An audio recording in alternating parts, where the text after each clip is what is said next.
We are back, and we are joined now by Summerlee, candidate for Congress in Pennsylvania's 12th district, parts of Pittsburgh in that area.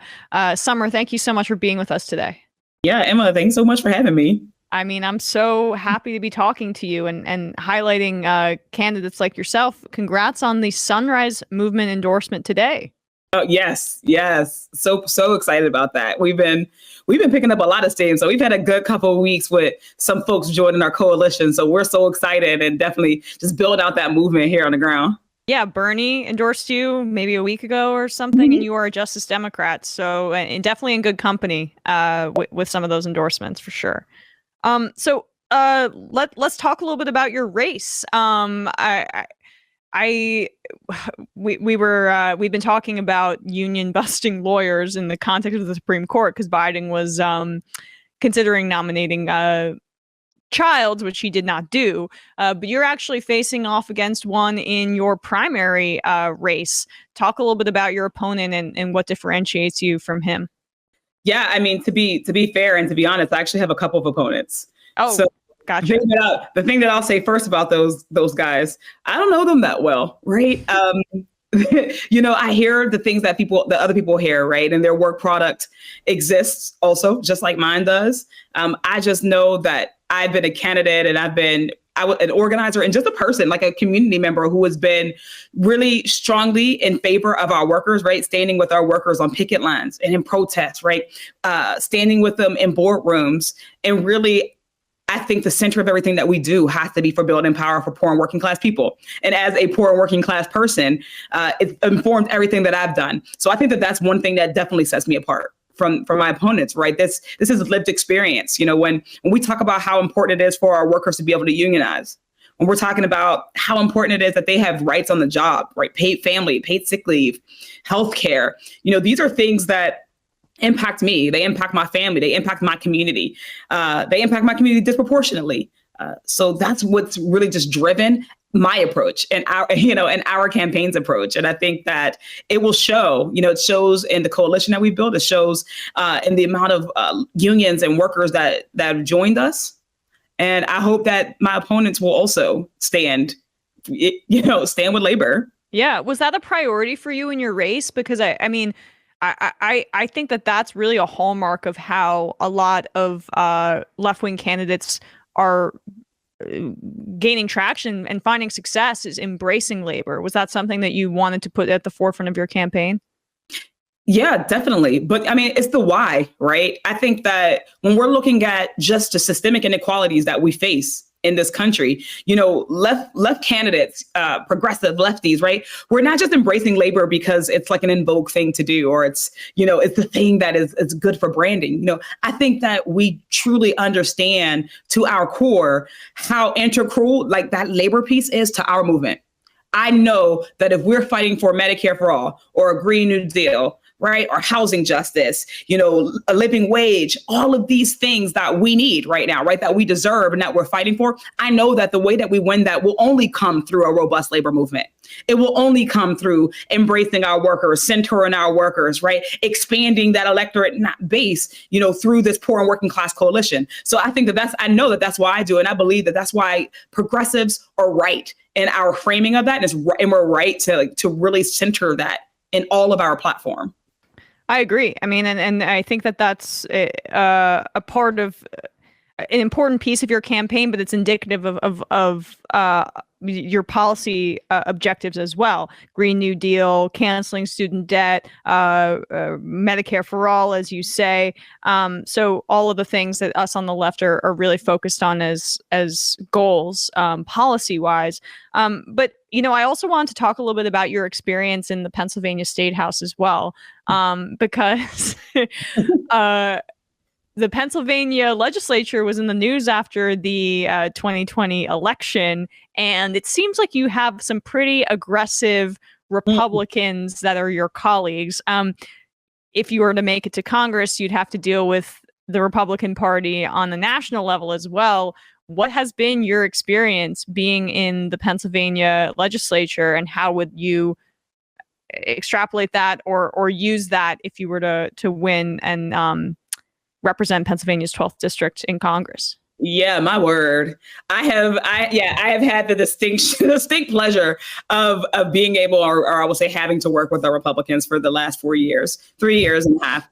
It's absolutely been an experience. I always, you mentioned, after the election of 2020, and after, the insurrection, Pennsylvania had more folks than any other place.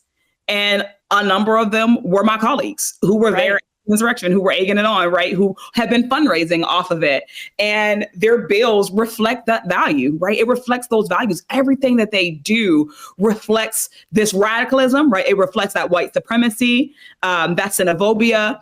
And I think that having dealt with it in Pennsylvania, I know that there is no place that we're going to get a more extreme version of this. Now, there are some legislatures that don't have that same safety net that we do in a Democratic governor. Right. But that, there is nothing that would be keeping us from being Florida, from being Texas, and our laws. So I know, and I have more experience than any of these folks recognizing that nostalgia that we have for bipartisanship is a mischaracterization. I think it's a very unproductive framing of how we're going to win forward. The reality, you know what you're dealing with. I mean, like, just give us a sense of, I mean, it's, again, the president is just, they fetishize bipartisanship and working together, but there is I feel like little, they haven't updated their software for 40 years. That's what it's like, right? That you get what the Republicans are like and what they're like on the state level, because that's just going to trickle upwards. So, absolutely.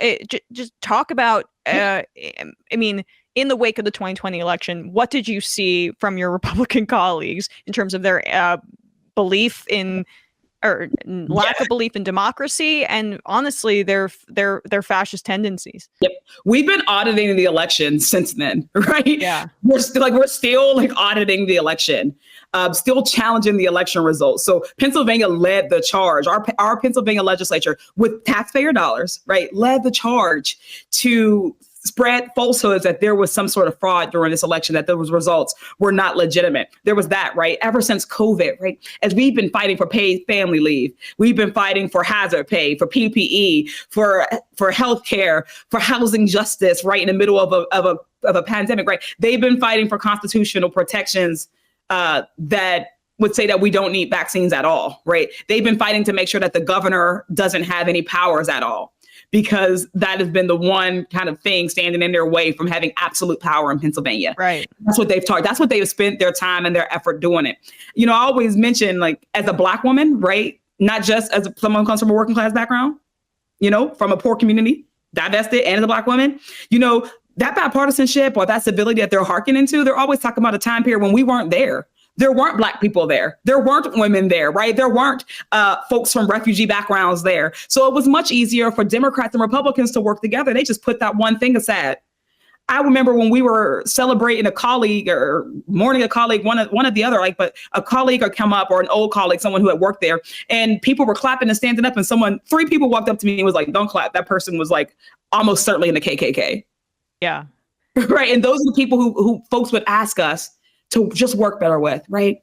Just try harder, just reach across the aisle to be with them. Yeah, it's just, that's this kind of obsession with our institutional processes. It's like a religious obsession. And the reality is that they were tools to uphold white supremacy, and they are tools to uphold white supremacy. And I think that. Yeah, right. I mean, and I think that's just such an important point that you're making there, because the nostalgia is dangerous in that way.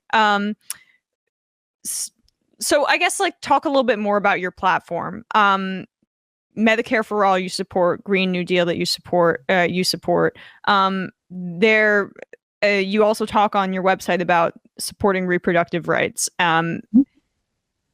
This is an unprecedented assault on abortion rights in this country. And the Republican Party and conservative groups see this as a massive opportunity. What would you do in Congress in order to help protect a woman's right to choose, a woman's right to her own body? And honestly, what are you seeing as a member of the Pennsylvania state legislature in terms of the initiatives on the ground? Yeah. Reproductive health, I think, like a lot of other topics that, are in my platform and progressive platforms, right, that we have been fighting for on the left. I think that one of the biggest barriers to winning on them is that lack of intersectionality, right? Is that lack of solidarity with who we're centering and who we're fighting for. Reproductive health is a prime example of that. So even as we're fighting for reproductive health, it oftentimes feels like or is led by white women, right? And it doesn't often center the particular white feminists, right? The bane of our existence. Yes, to it, right? That doesn't quite understand the unique kind of needs that Black women and femmes and mothering and birthing people would have, right? That trans folks might have in this process. The Black maternal mortality rate is absurd in my city, right? And in our country as a whole. But as we talk about reproductive health, we don't have enough people talking about the fact that we would make a woman give birth, but we can't guarantee that we can keep a Black woman alive in the process. And there's just not enough advocacy around that. There's not enough connecting those dots in this issue. And I think that my focus is always on how do we expand that, bring that perspective, right? How do we make sure that everybody is coming to this from every single angle that we should, so that we're not leaving out folks who would otherwise be fighting with us, right? And who we should otherwise be fighting for. And that's what I've done at the state level. That's what we've had to do at the state level, because there aren't trans folks in office or more queer folks. There aren't disabled folks. There aren't Black women in office. Yeah, and that is why it's not just it's representation. It's not just representation. It is just building power. That's why that is so important. And I appreciate your emphasis there. So, Summer, tell us a little bit more about your race, when it is, how people can help, how people can get involved in supporting you and your campaign. Thank you for asking. Sure. I'm running here in Pittsburgh and Western Pennsylvania, and I believe that this race is one of the biggest opportunities we have on the left in the country, right? After Texas, where we got big victories and we are about to get, I hope, another big one. But I believe that this is the next big opportunity that we have. Empty seat. So it's an open seat for the first time in 26 years, right? Wow. We have a movement that we've already built around Pittsburgh, right? When I got in 2018, we just been building ever since that. We've never stopped. So we've been expanding the electorate, expanding that base, bringing people in who had never seen folks like them or heard folks like them running for office and knocking on their doors. So I believe we've been building a huge coalition. Election day is on May 17th. We finally have an actual date in maps. Nice. It took very long to get those, right? So we have them. It's May 17th. We will have early voting again, right? Even though the Republicans, you asked what they do, they went to the courts to get their own law repealed so that we couldn't vote by mail. But the Supreme Court has halted that. We can do that, right? So our college students, our seniors, our disabled folks will be able to vote early. So we have a huge opportunity here.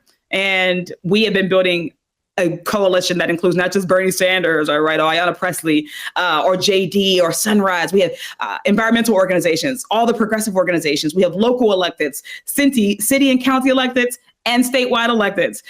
We have enough folks to reach the field, but we just got to grow. So we're going to knock doors. We need y'all to follow us. Follow me on Summer for PA on Twitter, Summer for PA on our website, Summer Lee for Congress on Instagram. That's how you can keep track of everything that we're doing. You can plug in. We will keep you up to date. You can call from us. If you're not in Pittsburgh, you can call and you can send text with us. We will definitely plug you in. You can donate. I don't know if you're allowed to do that, but financial filing period is coming. Okay, gotcha. Well, I mean, any way people can help. Summer for PA, go to Summer Lee's website and chip in if you can. Help volunteer, door knock, etc. Summer, final question: is the black and yellow on purpose? We